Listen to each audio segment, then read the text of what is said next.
നമസ്കാരം. ഞാൻ Moideen Shah, Indian union minority ലീഗിൻ്റെ പ്രസിഡന്റ്. ബഹുമാനിയെ, നിങ്ങൾക്കെല്ലാവർക്കും എൻ്റെയും എൻ്റെ ഗ്രൂപ്പിൻ്റെയും അഭിനന്ദനങ്ങളും ആശംസകളും. നമ്മൾ രക്തം പരിശോധിക്കുക ലാബിൽ കൊടുത്താൽ ആ രക്തത്തിൽ കാണുന്ന ഡീറ്റെയിൽസാണ് നമുക്ക് കിട്ടുന്നത്. അവിടെ കൊടുത്ത ആൾക്ക് പ്രാധാന്യമില്ല, യന്ത്രത്തിനും പ്രാധാന്യമില്ല. അതുപോലെ ഇപ്പോൾ ഞാൻ ഈ പറയുന്നത് ഒരുപക്ഷെ മോശമായിട്ട് ചിലർക്ക് വ്യാഖ്യാനിക്കാം, പക്ഷേ എങ്കിലും സത്യം പറയാതിരിക്കാൻ പറ്റില്ല. കാരണം ഇതൊരു മനഃശാസ്ത്ര കൂട്ടായ്മയാണ്, ഇതൊരു തത്വജ്ഞാന കൂട്ടായ്മയാണ്, ഇതൊരു ശാസ്ത്രീയ കൂട്ടായ്മയാണ്. ഞാൻ മാത്രമേ എൻ്റെ ഗ്രൂപ്പിൽ. അതുകൊണ്ട് ശ്രദ്ധിച്ച് കേൾക്കാം, തെറ്റിദ്ധരിക്കരുത്. കാരണം ഒരിക്കലും നമ്മളൊരു വർഗീയവാദിയെ കണക്കാക്കാനും പാടില്ല. ഞാൻ പാഠ്യമല്ല, ജനസംഖ്യാനുപാതികമായ സംവരണമാണ് നമ്മൾ ചിന്തിക്കുന്നത്. അപ്പോൾ വർഗീയവാദി അല്ല എന്ന് മനസ്സിലാക്കണം. അതായത് മുസ്ലിം സമുദായത്തിൽ, പ്രത്യേകിച്ച് ഇന്ത്യയിലെ 20% വരുന്ന ന്യൂനപക്ഷ മുസ്ലിം സമുദായത്തെ തികച്ചു ഒന്നിനും കൊള്ളാത്ത ഷണ്ണന്മാരാക്കി കളഞ്ഞു ഇവിടുത്തെ എല്ലാവരും ചേർന്ന്. പ്രതികരണശേഷി നഷ്ടപ്പെട്ടു. ഇന്ത്യയിലെ 20% വരുന്ന പ്രബല ന്യൂനപക്ഷമായ മുസ്ലിം സമുദായത്തെ പ്രതികരണശേഷി നഷ്ടപ്പെടുത്തിയ ഷണ്ണന്മാരാക്കി. അതെല്ലാവർക്കും അതിൻ്റേതായ പങ്കുണ്ട്. 1-2 ഉദാഹരണം മാത്രം പറയും. ഇപ്പം നമ്മൾ ഒരു സദ്യക്ക് ഒരു കിലോ അരി വയ്ക്കുന്നു. ആ കിലോ അരി വയ്ക്കുമ്പോൾ അത് എന്തോന്ന് അറിയാൻ വേണ്ടി എല്ലാം നോക്കില്ല, 1-2 എടുത്ത് ഞെക്കി നോക്കും. അതുപോലെയാണ് 1-2 കാര്യം പറഞ്ഞ് മനസ്സിലാവും. ഒന്ന്, പാർലമെൻറ്റ് ഇലക്ഷനിലേക്ക് മുസ്ലിം സമുദായത്തിൽ സീറ്റില്ല പ്രതി കോൺഗ്രസ് ഇല്ല എന്ന് പരാതി പറഞ്ഞ് അവസാനം ആ പരാതി പരിഹരിച്ചത് പാലക്കാട് MLA അവിടെ രാജിവെപ്പിച്ചു. മുരളിയെ തൃശ്ശൂർക്ക് മാറ്റി, പിന്നെ വടകര കൊണ്ട് തിരികെ കയറ്റി ഷാഫി പറമ്പിൽ. ആ ഷാഫി പറമ്പിൽ ഈ സമുദായത്തോട് ചെയ്തല്ലോ, നെഞ്ചത്തേക്ക് കത്തി ഇറക്കിയിട്ടുണ്ട്. നിങ്ങൾക്ക് മനസ്സിലാകുന്നുണ്ടോ? മുസ്ലിം സമുദായത്തിന് നെഞ്ചിലേക്ക് കടാര ഇറക്കി നിങ്ങളുടെ ചിന്താശക്തി, നിങ്ങളുടെ പ്രതികരണശേഷി നഷ്ടപ്പെട്ട് തെളിയാൻ പറഞ്ഞത്. അത് അദ്ദേഹം സത്യപ്രതിജ്ഞ ചെയ്തിരിക്കുന്നത് ദൃഢപ്രതിജ്ഞയിലാണ്. ദൃഢപ്രതിജ്ഞയിൽ സത്യപ്രതിജ്ഞ ചെയ്യുന്ന നിരീശ്വരവാദികൾ മാത്രമാണ്. ഒരു ഈശ്വരവാസി, ഒരു മതവിശ്വാസി, അങ്ങനത്തെ സംഘപരിവാർ പോലും ദൃഢപ്രതിജ്ഞ ചെയ്യില്ല. രാമനാമത്തിൽ ദൈവനാമത്തിലാണ്. ഇദ്ദേഹത്തിന് ആകെ 3-1 ജനസംഖ്യയുള്ള കേരളത്തിലെ മുസ്ലിം സമുദായത്തിൽ കോൺഗ്രസ് കൊടുത്ത ഏക സീറ്റ് ഷാഫി പറഞ്ഞു ജയിച്ചുവിട്ട് ദൃഢപ്രതിജ്ഞ ചെയ്തു. കാരണം ഇപ്പോൾ അദ്ദേഹത്തെ പുകഴ്ത്തി സംഘപരിവാർ ചാനലുകളൊക്കെ എത്രമാത്രം പുകഴ്ത്തിയ പറഞ്ഞത്. അദ്ദേഹം മിടുക്കനാണ്, സമർത്ഥനാണ്, അത് സംശയമൊന്നുമില്ല. അപ്പോൾ ഞാൻ ചോദിക്കട്ടെ, ഇബിലീസ് എന്ന സാധനമുണ്ടല്ലോ, സാത്താൻ. ആ ഇബിലീസ് ലോകത്ത് ഏറ്റവും വലിയ അറിവുള്ള ആൾ, പക്ഷേ വഴിതെറ്റിപ്പോയില്ലേ. അതുപോലെ ഇദ്ദേഹം മുസ്ലിം സമുദായത്തിൻ്റെ നോമിനിയായിട്ട് നിന്നുകൊണ്ട് മുസ്ലിം സമുദായത്തെ കെയർ ഓഫിൽ വന്നിട്ട് ചെയ്തത് മിസ്റ്റർ ഷാഫി പറമ്പിൽ, ഇതൊരു മനഃശാസ്ത്ര കൂട്ടായ്മയാണ്. നിങ്ങളുടെ മനസ്സ് വായിക്കുകയാണ്. നിങ്ങളുടെ മനസ്സ് വായിച്ചു തരൂ, അത് പബ്ലിക്കിനെ അറിയിച്ചു തരൂ, പ്രത്യേകിച്ച് മുസ്ലിം സമുദായത്തെ അറിയിച്ചു തരൂ. എന്തുകൊണ്ടാണ് ഒരു ദൃഢപ്രതിജ്ഞ ചെയ്യുന്നവൻ നിരീശ്വരവാദി മാത്രമാണ്, യുക്തിവാദി പോലും ചെയ്യില്ല. യുക്തിവാദി പോലും ദൃഢപ്രതിജ്ഞയില്ല. പിന്നെ ചെയ്യുന്നവരാണ് ഈ നിരീശ്വരവാദികളാണ്. നിങ്ങൾ ചെയ്തു. അദ്ദേഹത്തെ നിങ്ങൾ അള്ളാഹുവിൻ്റെ നാമത്തിലോ ദൈവനാമത്തിലോ ഒക്കെ ചെയ്യാമെന്ന് ലീഗരൊക്കെ ചെയ്തിട്ടുണ്ടല്ലോ. ഇത് എന്താ പറയാൻ കാരണം, പണ്ട് അദ്ദേഹത്തിനെ കുറിച്ച് പറഞ്ഞപ്പോഴേ ഒരു 5-8 മാസം മുൻപ് കിട്ടിയ റിപ്പോർട്ട്, ഒരു മുസ്ലിം എന്തെങ്കിലും പരിപാടി ഉണ്ടെങ്കിൽ അവിടുന്ന് കിലോമീറ്റർ അകലെ വെച്ച് തിരിഞ്ഞു പോകുമെന്ന് പറഞ്ഞു. അത് പാലക്കാട് അഗ്രഹാരത്തിൽ പോലും വോട്ട് കിട്ടിയെന്ന് പുകഴ്ത്തി പറയുമ്പോൾ അദ്ദേഹത്തിൻ്റെ നിലവാരം മനസ്സിലായല്ലോ. ഞാൻ പറഞ്ഞ എല്ലാ ജാതിയെയും നമ്മൾ സ്നേഹിക്കണം, ബഹുമാനിക്കണം, ആദരിക്കണം, അതിലൊന്നും ഒരു സംശയമില്ല. തന്നെയുമല്ല, മറ്റൊരു വ്യക്തിയെക്കുറിച്ച് മോശമായി ചിന്തിക്കുന്നൊരു പാവമാണെന്ന് പറയുന്ന തത്വസംഹിതയാണ് ഇസ്ലാം.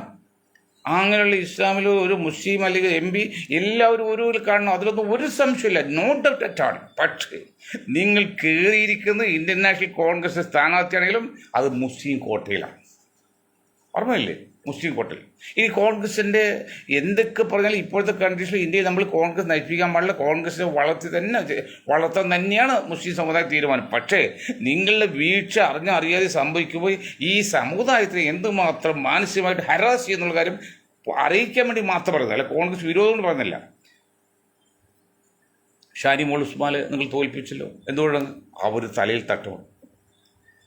കൊല്ലത്തുകാരി മുസ്ലിം സ്ത്രീ കോൺഗ്രസിൽ നിന്ന് ഇപ്പോൾ കമ്മ്യൂണിസ്റ്റ് പാർട്ടിയിലേക്ക് പോയല്ലോ, അവരും തലയിൽ തൊട്ടിട്ടുണ്ട്. നിങ്ങൾ എന്താണ് പിന്നെ വടക കോഴിക്കോട് എം പി ആയിരുന്ന സിദ്ദീഖിനെ അത് പണ്ടെങ്കോ 20, 30, 40 വർഷം മുൻപ് സിമിയുടെ ആയിട്ട് എന്തോ ഒരു അനുഭവം പഠിപ്പിച്ചവരിൽ ഇതൊന്നും ആർക്കും മനസ്സിലാകുന്നില്ലെന്ന് വിചാരിക്കരുത്. കോൺഗ്രസ് നേതാക്കളെ ആർക്കും മനസ്സിലാകുന്ന വിചാരിക്കരുത്. സൽമാൻ ഖുർഷിദ് ഉണ്ടായല്ലോ, യു പിയിലെ ഉത്തർപ്രദേശ് കോൺഗ്രസ് കമ്മിറ്റി പ്രസിഡന്റ്. സൽമാൻ ഖുർഷിയുടെ യോഗ്യ എന്തായിരുന്നു? അദ്ദേഹം ഭാര്യ ക്രിസ്ത്യാനികൾ മാത്രമാണ്. വേറെ എന്താ അയാൾക്ക് യോഗ്യതകൾ? ലിസ്റ്റ് ഓടിച്ചോ? കോൺഗ്രസ് ഉണ്ടാക്കാൻ പറ്റുമോ? അപ്പം നിങ്ങൾ ചെയ്യുന്നത് സമുദായ സ്നേഹമോ അല്ലെങ്കിൽ ജാതി വളരുന്നുള്ള ആഗ്രഹമല്ല. നിങ്ങളൊരു ഇക്വേഷൻ പ്രിപ്പയർ ചെയ്യണം. അങ്ങനെ ഒപ്പിക്കാൻ വേണ്ടി ഒന്ന് തിരികെ കയറ്റുന്നു, അത് വേണ്ട. നിങ്ങൾ ചെയ്യേണ്ടത് 3-1 ജനസംഖ്യയുള്ള കേരളത്തിൽ, 5-1 ജനസംഖ്യയുള്ള കേരളത്തിൽ ആ സമുദായത്തിൽ നിങ്ങൾ ഇന്ത്യൻ നാഷണൽ കോൺഗ്രസും മറ്റ് പ്രതിപക്ഷ മുന്നണി പാർട്ടികളൊക്കെ ആനുപാതികമായിട്ട് നിങ്ങൾ സൗഹൃദത്തിൽ വേറെ ഒന്നും കൊടുക്കണ്ട, കൂടുതലൊന്നും കൊടുക്കണ്ട, അത് വേണം. അതല്ല ഈ സിദ്ദീഖ് അല്ലെങ്കിൽ ഷാഫി പോയിട്ട് പാർലമെന്റിൽ പോയത് ആർക്കു വേണ്ടിയാണല്ലോ? മുസ്ലിം സമുദായം നോമിനേറ്റ് ചെയ്യാൻ പറ്റില്ലേ? കെയർ ഓഫിൽ ആ കോട്ടയിൽ ഇവിടെ മുസ്ലിം സമുദായത്തെ സംഘപരിവാറുകൾ പശു കടത്തിന്റെ പേരിൽ കൊല്ലുന്നുണ്ട്. എത്ര കൊന്നുകൊണ്ട് ഈ ഗവൺമെന്റ് വന്നതിന് ശേഷം കഴിഞ്ഞൊക്കെ പോട്ടെ. അതൊക്കെ ഒരു വാക്ക് രാഹുൽ ഗാന്ധിയോ 10 ഡിമാൻഡിൽ ഉണ്ടോ? തന്നെയല്ല ഈ ഷാഫി പറയാനെ കുറിച്ച് വേണ്ടുന്നുണ്ടോ? ഷാഫി പറമ്പിൽ പോയെന്നറിയോ? പറഞ്ഞൊരു പോയിന്റ് നീതിയുണ്ട്, യുക്തിയുണ്ട്, തന്ത്രമുണ്ട്, നയമുണ്ട്, മാന്യതയുണ്ട്, അർത്ഥമുണ്ട്. അത് ഒരു സംശയമില്ല. അതെന്താ പറഞ്ഞത്? സാധാരണഗതിയിൽ ഈ ജൂലൈ 27 തീയതി ഇവിടുന്ന് ഗൾഫിൽ പോകുന്ന വിമാന ചാർജ് 19,000 രൂപ, 20,000 റുപ്പീസ് റൗണ്ട് ബോട്ട്.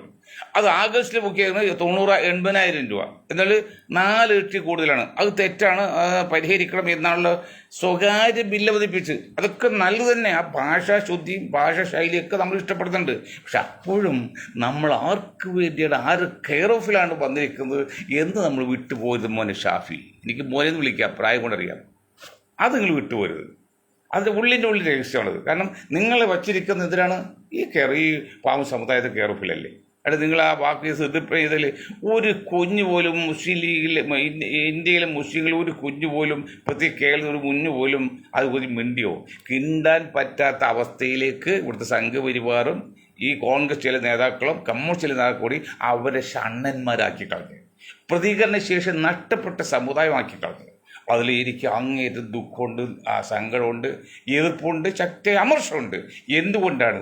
തുല്യനീതി വേണം. അതാണ് ഇസ്ലാം പറയുന്നത്, അതാണ് ക്രിസ്തുമതം, ഹിന്ദുമതം ഒക്കെ പറയുന്നത്. സോഷ്യൽ ജസ്റ്റിസ്, തുല്യനീതി, സാമൂഹ്യ നീതി. അതില്ലാതെ വരുമ്പോഴാണ് നമ്മൾ എവിടെ അനീതിയുണ്ടോ അവിടെ നീതിയുടെ ശബ്ദം വരുന്നത്. അതാണ് ഇത്തരം കാര്യം പറഞ്ഞത്. അതുകൊണ്ട് നിങ്ങളുടെ ശൈലി നല്ലതിന് അങ്ങനെ തന്നെ പോയിട്ട് നമ്മൾ അഭിനന്ദിക്കുന്നു, അഭിമാനം കൊള്ളുന്നു. പക്ഷേ ഇതൊരു വീഴ്ച പറ്റരി പാവം സമുദായത്തിൽ കെട്ടപ്പെടുത്തി അവർ തുറന്ന് പറയാൻ പറ്റാത്ത അവസ്ഥയായിട്ട. മറ്റൊന്ന്, ഇപ്പം ബഡ്ജറ്റ് അവതരിപ്പിച്ചു, കേരളത്തിൽ ഒന്നുമില്ല. ഇപ്പം നീതി ആയോഗ് കൂടി അതിൽ പ്രതിപക്ഷം ബഹിഷ്കരിച്ചു, എക്സെപ്റ്റ് നമ്മുടെ മമത ഒഴിച്ച്. ഇതിനൊക്കെ കാരണം ഇന്ത്യയിലെ പ്രതിപക്ഷ രാഷ്ട്രീയ നേതാക്കളും മുന്നണി നേതാക്കളുമാണെന്ന് ഞാൻ വ്യക്തമായിട്ട് ഉദാഹരണം പറഞ്ഞുതരാം, കേട്ടോളൂ. ഒന്ന്, ഇരുമനെ സൃഷ്ടിച്ചപ്പോൾ മരം പരാതിയായിട്ട് ദൈവത്തെ അടുത്ത് ചെന്നു പറഞ്ഞു, ദൈവമേ ഇരുമ്പ് സൃഷ്ടിച്ചുകൊണ്ട് ഞങ്ങളെല്ലാം നശിച്ചു പോകുന്നു. അപ്പോൾ ദൈവം പറഞ്ഞ്, നിങ്ങൾ പേടിക്കേണ്ട, നിങ്ങൾക്ക് നശിക്കാൻ കാരണം നിങ്ങൾ തന്നെയായിരിക്കുന്നു. എന്താണ്? ഇരുമ്പിന് കൊടുക്കുന്ന പിടി അല്ലെങ്കിൽ കൈ മരമാണ്. അത് അന്ധകാലം, ഇന്നകാലത്ത് മരമൊന്നുമില്ല, മരമില്ലാത്തോട് ഈ തൂമ്പയുടെയൊക്കെ പിടി ഇരുമ്പ് തന്നെയാണ്. അതുപോലെയാണ് പ്രതിപക്ഷം ശക്തമായതെങ്കിൽ അവരൊരു രാഷ്ട്രീയ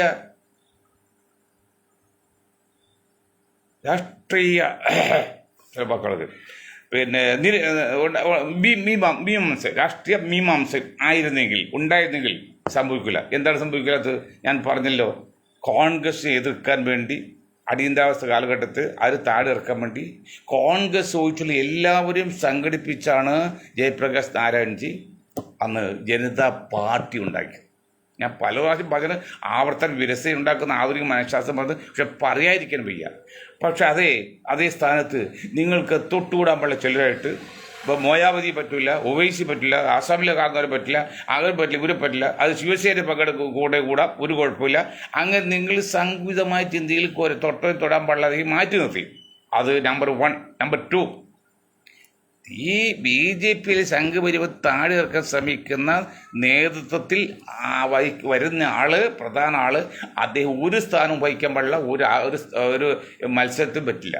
അന്ന് ജയപ്രകാശ് നാരായണജി അന്ന് ചെയ്തതാണ്. പുള്ളി ഒരു സ്ഥാനത്ത് വന്നില്ല, അധികാരം ഏറ്റില്ല, മത്സരിക്കാനും വന്നില്ല, അദ്ദേഹം വിജയിച്ചു. ഇവിടെ എന്ത് വിജയിക്കാത്തത്? അല്ലെങ്കിൽ ഇന്ത്യൻ ജനത ഈ 10 വർഷത്തെ, അതും പ്രതിപക്ഷ നേതാവിൻ്റെ, കോൺഗ്രസ് ഉൾപ്പെടെ നേതാക്കളുടെയും പാർട്ടിയുടെയും കുഴപ്പം കൊണ്ടാണ് BJP വന്നത്. അല്ലെങ്കിൽ ഇങ്ങനെ വരുന്നത്.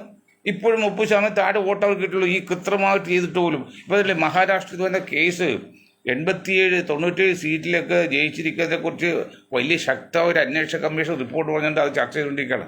അപ്പോഴും നിങ്ങൾ പ്രതിപക്ഷ നേതാക്കളുടെ കുഴപ്പം തന്നെയാണ്. അപ്പം നിങ്ങൾ എന്താ ചെയ്ത്? തൊട്ടും തൊടുമില്ല, അതുമില്ല, തന്നെയുമില്ല. നിങ്ങൾക്ക് ഓരോരുത്തർക്കും നേതാവുകളും പ്രധാനതയാളും. അത് പറ്റുമോ? നമ്മൾ ചില ആദർശത്തിൻ്റെ പേരിൽ ചില ലക്ഷ്യമുണ്ടെങ്കിൽ ആ അതിഥിയെ സംരക്ഷിക്കേണ്ട ബാധ്യത ആതിഥേയർക്കുള്ളതുപോലെ ഇവിടെ സംഘപരിവാർ താഴെ ഇറക്കണമെന്നുണ്ടെങ്കിൽ നിങ്ങൾ അതിൽ നേതൃത്വം കൊടുക്കുന്ന മെയിൻ ആള് പട്ടാളത്തിൽ കമാൻഡർ എന്ന് പറയും. പണ്ട് കമാൻഡറാണ് കാരണന്മാർ പറഞ്ഞ് കേട്ടിരിക്കുന്നത്. പക്ഷെ പട്ടാളത്തിൽ കമാൻഡർ ആ കമാൻഡർ ശുദ്ധമായിരിക്കണം, അതേ സ്ഥാനം വഹിക്കാൻ പാടില്ല. ഇതങ്ങനെയില്ലല്ലോ. ഗാർഗി ഉൾപ്പെടെ, രാഹുൽ ഉൾപ്പെടെ എല്ലാവർക്കും സ്ഥാനം വേണം, പ്രധാനമന്ത്രി സ്ഥാനം വേണം. അങ്ങനെ അത് വിജയിക്കാതെ പോയി. ഇനി ഇപ്പോഴും കോൺഗ്രസിൻ്റെ അവസ്ഥ, ഇപ്പോൾ കേരളത്തിൽ കോൺഗ്രസിൻ്റെ അവസ്ഥ എടുത്താൽ മിസ്റ്റർ മുരളീധരൻ ഏതാണ്ട് BJPയിൽ പോകുന്നതിന് ഉറപ്പായി. പുള്ളി എത്രയൊക്കെ പറഞ്ഞാലും അത് ചില എല്ലാ ലക്ഷണങ്ങളും കാണുന്നു. ഞാൻ സൈക്കോളജി ആയിട്ട് മനഃശാസ്ത്രം വെച്ച് പറയാണ്. അദ്ദേഹം പറഞ്ഞു, ഞാൻ ഒരിക്കലും BJP ആവില്ല, പാർട്ടി വിട്ടുപോകില്ല, പാർട്ടി വിധമില്ല. ഇതൊന്നുമല്ല. BJP മുരളീധരൻ ഏതാനും ദിവസങ്ങൾക്കുള്ളിൽ BJPയിൽ പോലും സംശയമാക്കത്തില്ല. പക്ഷേ അദ്ദേഹം പറഞ്ഞ ഭാഷ എന്നറിയോ? 10 പ്രാവശ്യം ഒറ്റമായി ഇപ്പോൾ മത്സരം തുടങ്ങിയിട്ട്. പാർലമെന്റിലേക്കും അസംബ്ലിയിലേക്കും മന്ത്രിസ്ഥാനത്ത് നിന്ന് മണ്ടനായതുകൊണ്ട് മന്ത്രിസ്ഥാനം തോറ്റുപോയി. അത് ആന്റണി പോലെ ബുദ്ധി ഉണ്ടായില്ല, അല്ലെങ്കിൽ ആളുടെ കോൺഗ്രസ് കാല് വരിയില്ല, ഉറപ്പില്ലതോ. ഇപ്പം പറയുന്നറിയോ, ഞാൻ ഇനി അവിടെ ഇവിടെ ഒന്നും മത്സരിക്കില്ല, എനിക്ക് പ്രതീക്ഷയുള്ള സ്ഥലത്ത് മത്സരിക്കുള്ളൂ. അപ്പോഴും ആഗ്രഹം മത്സരമാണ്. ഒരു പൊന്ന് നെറികെട്ട കോൺഗ്രസ് നേതാക്കളെ, ഞാൻ അങ്ങനെ തന്നെ പറയുന്നത്. നിങ്ങളുടെ ഈ കടിപിടി ഉണ്ടല്ലോ, ഇപ്പോഴും അടുത്ത ഇലക്ഷൻ പിന്നെ ഇത് കൊടുക്കാൻ പോകാനില്ലേ, ഇടതുപക്ഷം കൊടുക്കാനുള്ള പരിപാടി. അല്ലെങ്കിൽ 2 പ്രാവശ്യം മത്സരിച്ചവർക്ക് മത്സരിക്കുക, എത്ര പ്രാവശ്യം വേണമെങ്കിൽ മത്സരിക്കാം. ജയിച്ചു കഴിഞ്ഞാൽ 2 പ്രാവശ്യം കൊടുക്കാവുന്ന ഒരു എന്തോ നിയമം നിങ്ങളുടെ ഗോട്ടിമലയിലോട്ട് യോഗം പറഞ്ഞല്ലോ. എന്നിട്ട് എവിടെയാണ് നിയമം? കഴിഞ്ഞ 19 പേര് മത്സരിക്കട്ടെന്ന് വെച്ച്. എന്താ കൂട്ടത്തിൽ ഷാനിമോൾ വിജയിക്കട്ടെ, 20 പേര് കൊടുക്കണ്ടേ? അതിൽ കൊടുത്തില്ല. കാരണം ഇത്തവണ ഷാനിമോൾ നിന്നെങ്കിൽ ഒരു പക്ഷേ ശോഭാ സുരേന്ദ്രൻ ജയിക്കാൻ സാധ്യതയാണ്, അത് പറയുന്നത്. അത് ഞാൻ മുഴുവൻ തെറ്റു പറയുന്നില്ല, ഓക്കെ. പക്ഷേ നിങ്ങളുടെ ഈ നെറികെട്ട് കൾച്ചർ, ഇപ്പം എന്താണ്, KPC പ്രസിഡന്റും പ്രതിപക്ഷ നേതാവും തമ്മിൽ തർക്കണം. ഇതൊക്കെ ജനങ്ങൾ കണ്ടുകൊണ്ടിരിക്കല്ലേ. അങ്ങനെ നിങ്ങൾ പരസ്പരം തർക്കിക്കുകയും അത് കഴിഞ്ഞപ്പോൾ പിന്നെ നിങ്ങൾ ഇടതുപക്ഷ തർക്കം ചെയ്യുമ്പോഴേ വോട്ട് ആണിൽ കൊണ്ടുപോകുന്നുണ്ട്.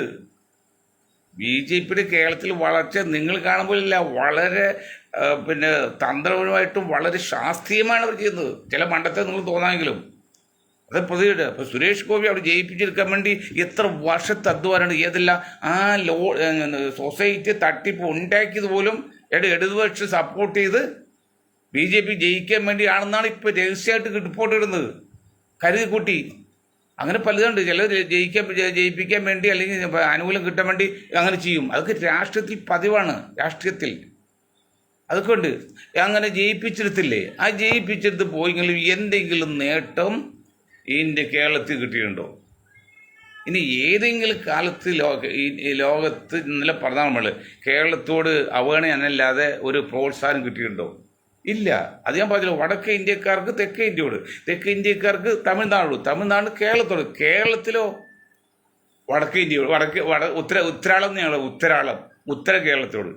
ഇപ്പം കാണില്ല, എയിംസ് വരണം എന്ന് പറയും, അപ്പോഴും അത് തിരുവനന്തപുരത്തോളം, അല്ലെങ്കിൽ പറയുന്നത് പാലക്കാട് വേണം, അല്ലെങ്കിൽ അത് കോട്ടയത്തോളം. കോട്ടയത്തെ ഇവിടെ എരുമേലിക്കടുത്ത് ഒരു വിമാനത്താവളം വരാവുന്നതിനെ കുറിച്ച് സംസാരിച്ചപ്പോൾ അതിന് 100 എതിർപ്പുകളുണ്ട്.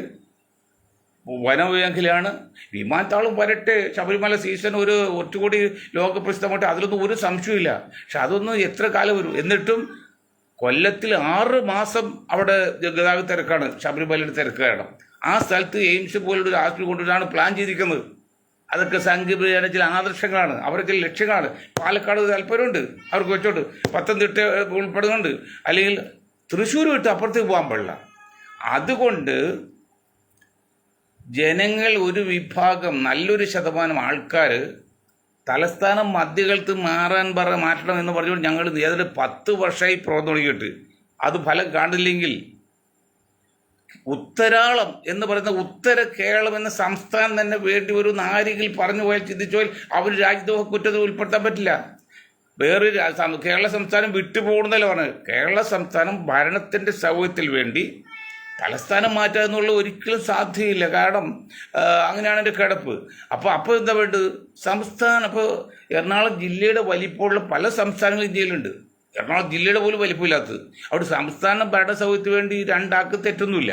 പക്ഷെ രാജ്യം വിട്ടു പോകണം, സ്വന്തം രാഷ്ട്രം വേണമെന്ന് പറയുന്നതല്ല ഇപ്പം അത്. അത് രാജ്യത്തെ കുറ്റാണ്, അവരെ വെടിവെച്ച് കൊല്ലണം. അത് കുഴപ്പമില്ല, നമുക്ക് സംശയമില്ല. ഇത് ആരോ ഒരാൾ പറഞ്ഞു മലബാർ സംസ്ഥാനത്തെക്കുറിച്ച് ചിന്തിക്കേണ്ടി വരുമെന്ന്. അത് കേട്ടപ്പോൾ ഇവിടെ എതിടുക്കി മലപ്പുറം ജില്ല രൂപീകരിക്കാൻ വേണ്ടി സമ്മതിദാണ്ട് കേളപ്പിജിയൊക്കെയാണ് ഏറ്റവും വലിയ സോഷ്യലിസ്റ്റ്വാദിയൊക്കെ ആയത്. കേളപ്പിജിയൊക്കെയാണ് എതിരുന്നത്. ഇപ്പം ആർക്കും നേട്ടാൻ കിട്ടിയത്? ആ മലപ്പുറം ജില്ലയെ രണ്ടാക്കാൻ തിരൂരാക്കാൻ പറഞ്ഞെന്ന് മറുപടി തുടങ്ങിയിട്ട് അങ്ങനെ പറഞ്ഞാൽ അത് രാജ്യത്തെ കുറ്റം ചിത്രീകരിക്കും. പക്ഷെ മലബാർ എന്ന വാക്ക് ഞങ്ങൾക്ക് ഉപയോഗിക്കുന്നില്ല. മലബാർ എന്ന് കേൾക്കുമ്പോൾ ഈ ചന്ദ്രൻ എന്ന് പറഞ്ഞാൽ മുസ്ലിങ്ങളുടെ മാത്രമല്ല എല്ലാവർക്കും അവകാശപ്പെട്ടാണ്. അതുപോലെ സൂര്യൻ ഹിന്ദുവിന് മാത്രമല്ല എല്ലാവർക്കും അവകാശപ്പെട്ട. അതുപോലെ മലബാർ എന്ന് പറഞ്ഞാൽ മുസ്ലിങ്ങളല്ല, മുസ്ലിങ്ങൾ കുറച്ചവിടെ ഉണ്ട്, ശരിയാണ്. അതേ സ്ഥാനത്ത് നമ്മൾ അതുകൊണ്ട് എന്ത് ചെയ്യാലോ ആ മലബാർ ഭാഷ നമ്മൾ ഉപയോഗിക്കുന്നില്ല. പിന്നെ തലസ്ഥാനം മാറ്റാൻ പറയുമ്പോൾ അത് ഭാരതപ്പുഴക്ക് അപ്പുറത്തേക്ക് ചിന്തിച്ചില്ല, ഇപ്പുറത്തേക്ക് ചിന്തിച്ചുള്ളൂ. ഭാരതപ്പുഴക്ക് അപ്പുറത്ത് ചിന്തിച്ചാൽ അത് മലബാർ നേട്ടാന്ന് പറയും. അത് ഞങ്ങളൊക്കെ വളരെ ബുദ്ധിപൂർവ്വം ശാസ്ത്രീയമായിട്ടാണ് പറഞ്ഞത്. അത് അങ്കമാലി കറുകുറ്റിപ്പാകത്ത്. ഇപ്പോൾ ഉത്തര കേരളം, അതിലാണ് ഞങ്ങൾ കിട്ടിയത് ഉത്തരാളം എന്നാണ് ഒറ്റ വാക്ക്. ഉത്തരം പ്ലസ് കേരളം, ഉത്തര കേരളം. അത് ഞങ്ങൾ ലോപിച്ച് ഉത്തരാളം എന്ന്. അപ്പോൾ ഉത്തരാളം എന്നൊരു സംസ്ഥാനം വേണ്ടി വരുമെന്ന് ഈ നിലക്ക് പോയാൽ ചിലപ്പോൾ ചിന്തിക്കേണ്ടി വരും. കുറ്റം പറഞ്ഞിട്ട് കാര്യമില്ല, കുറ്റം പറയാനും പറ്റില്ല. അപ്പോൾ അങ്ങനെയാണ് കാര്യങ്ങൾ. അങ്ങ് നിൽക്കുമ്പോൾ ഈ കേരളത്തിൽ കോൺഗ്രസ് അവർ പരസ്പരം യോജിക്കുന്നില്ല. അത് കഴിഞ്ഞ് പരസ്പരം യോജിച്ച് കഴിഞ്ഞാൽ പിന്നെ ചെയ്ത് ഇടതുപക്ഷം കുറ്റം പറയും. നിങ്ങൾ ഈ ഇടതുപക്ഷത്തെ കുറ്റം പറഞ്ഞ് ഇടതുപക്ഷം പോയാൽ നിങ്ങൾ തന്നെ ഭാഷ, ഈ കോൺഗ്രസ്സുകാർ തന്നെ ഭാഷ ഉണ്ടല്ലോ, കേട്ടോട്ടെ. കോൺഗ്രസ്സുകാർ പറയുന്ന ഭാഷ 10, 12, 10, 30 സീറ്റിൽ മത്സരിച്ച കേരളത്തിൽ മാത്രം പാടില്ല, കമ്മ്യൂണിസ്റ്റ് പാർട്ടിക്ക് BJP എതിർക്കാൻ സാധിക്കില്ല എന്ന് നിങ്ങൾ ഭാഷ പറയുന്നില്ലേ? അത് കറക്റ്റാണ്, ഞാൻ കുറ്റപ്പെടുത്തില്ല. അതുപോലെ നിങ്ങൾ ഈ ഇടതുപക്ഷത്തെ കുറ്റപ്പെടുത്തി അവരെ താഴെ ഇറക്കിയാൽ ഇവർ വരാൻ പോകുന്ന ആരാണ്? മണ്ടൻ കോൺഗ്രസ്. അപ്പം മുസ്ലിങ്ങൾ ബ്ലോക്ക് 3-1 മുസ്ലിങ്ങൾ ബ്ലോക്ക് വോട്ട് ചെയ്തിട്ടാണ് നിങ്ങൾ ഈ 18 സീറ്റിലേക്ക് ജയിച്ചത്. അത് ഭൂരിപക്ഷം എത്രയാണ്? വലിയ ലക്ഷങ്ങളൊന്നുമില്ല. അപ്പം അങ്ങനെ വരുമ്പോൾ നിങ്ങൾ അന്ധമായ LDF വിരോധം കൊണ്ട് പിണറായി സഖാവിൻ്റെ വിരോധം പേരിൽ വച്ച് വിമർശിച്ചു കഴിഞ്ഞാൽ പകരം വരുന്ന ആരാണ്? അതുകൊണ്ട് നിങ്ങൾ പിണറായി സഖാവിന് LDFിന് വിമർശിക്കുന്നതോടൊപ്പം തന്നെ BJPയുടെ അല്ലെങ്കിൽ കേന്ദ്ര ഭരണത്തിന് പോരായി ചൂണ്ടിക്കാണിക്കണം. അപ്പം ജനങ്ങൾക്ക് രണ്ടും മനസ്സിലാവും. ഇത് നിങ്ങൾ പറയുന്നറിയോ? LDF വിരോധം, പിണറായി വിരോധം, BJP ഭാഗമല്ല. സുധാകരൻ ഒരിക്കലെങ്കിലും BJP എതിർത്ത് പറഞ്ഞിട്ടുണ്ടോ? ഈ KPCCയുടെ പ്രസിഡന്റാണ്, ധൈര്യമുണ്ടോ നിങ്ങൾക്ക് പബ്ലിക് ചർച്ചകരായിട്ട്? സുധാകരൻ ജി ഒരിക്കലെങ്കിലും KPCC പ്രസിഡന്റ് ആയിരിക്കും കൂട്ട അതുമ്പോഴോട്ടെ ഈ കേന്ദ്ര ഭരണത്തെക്കുറിച്ചോ BJPയെ കുറിച്ച് എതിർ പറഞ്ഞിട്ടുണ്ടോ? കാരണം അദ്ദേഹത്തിനൊക്കെ ചാൻസ് ഇന്നലെ നാളെ നമുക്ക് അങ്ങോട്ട് പോകാൻ ചാൻസ് ഉണ്ടോ? കുറ്റം പറയാൻ പറ്റില്ല. ഇന്ന് സുരേന്ദ്രൻ്റെ വാക്ക് നിങ്ങൾ മനസ്സിലാക്കിക്കോ. ഇത് മനഃശാസ്ത്രം അറിയുന്നവർക്ക് ഈസിയായിട്ട് മനസ്സിലാവും. നിങ്ങൾക്കറിയില്ലോ സുരേന്ദ്രൻ പറഞ്ഞിരിക്കുന്നത് മുരളീധരൻ കുഴപ്പക്കാരല്ല, മുരളീധരൻ കുഴപ്പക്കാരല്ല, അദ്ദേഹത്തെ എല്ലാവരും ഒതുക്കിയതാണ് എന്ന് വെച്ചാൽ ഏതാണ്ട് ചില ലൈനൊക്കെ സാധ്യം വന്നിട്ടുണ്ട്. അത് പറയുമ്പോൾ ഞാൻ ഒരിക്കലും വരൂല്ല എന്ന് പറഞ്ഞു. ഇവർക്കെല്ലാം BJPയിലേക്ക് പോകാൻ ഒരൊറ്റ പ്രസ്താവന മതി. ഏത് രാഷ്ട്രീയ കള്ള നേതാക്കൾക്കും ഞാൻ രാഷ്ട്രീയക്കാരനായിട്ട് പറയുന്നത് എന്താ പ്രശ്നം?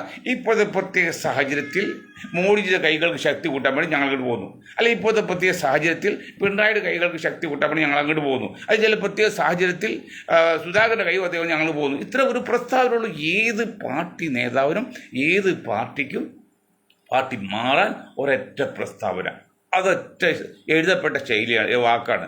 ഇന്നത്തെ പ്രത്യേക സാഹചര്യത്തിൽ ഇങ്ങനെ ചെയ്യേണ്ടി വരുന്നു. അത് കാലഘട്ടത്തിൻ്റെ അനിവാര്യതയാണ്, കാലഘട്ടത്തിൻ്റെ നീതിയാണെന്ന് തീർന്നോടി.